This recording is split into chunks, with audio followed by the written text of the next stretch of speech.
We talk about Dirks versus SEC around here a lot. I know. Today we're going to start with the parameters of the personal benefit in tipping cases as outlined by Dirks. Basically, what counts?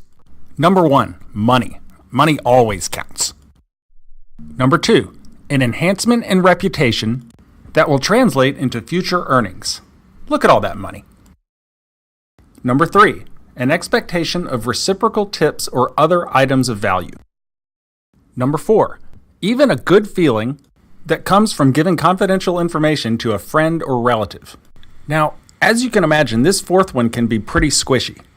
In his dissent in Dirks versus SEC, Justice Blackmun said, "Nope, I'm sorry, that's going to be too hard to enforce." More seriously, how are you going to tell the difference between gifts for altruistic and selfish purposes? Well, anyway, that's one of the problems we had in Newman. As a reminder, this was the chain of dudes passing along information about Dell's quarterly earnings. The personal benefit question here focused on these two in particular, Rob Ray and Sandy Goyal. Here's what the government was able to show about their relationship.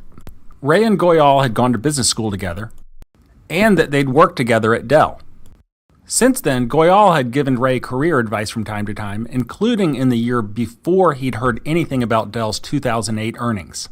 Crucially, Goyal testified, "I'd have given him advice without getting any Dell information because I routinely do that for industry colleagues."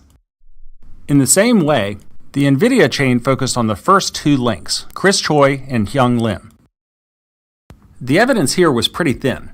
The government established that the two knew each other from church, but they were just casual acquaintances, not close friends. Lim also testified, "I didn't give him anything for that NVIDIA information. He didn't even know if I was trading NVIDIA stock."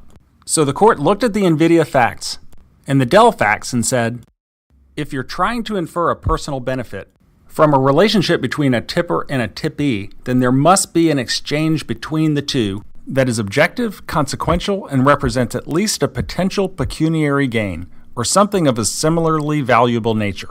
The court didn't find any of those things in this case.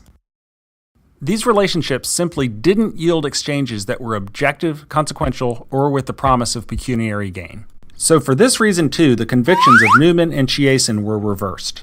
As we'll soon see, Salmon versus United States would put a big dent in this objective, consequential, and pecuniary business. Salmon is up next. Stay tuned.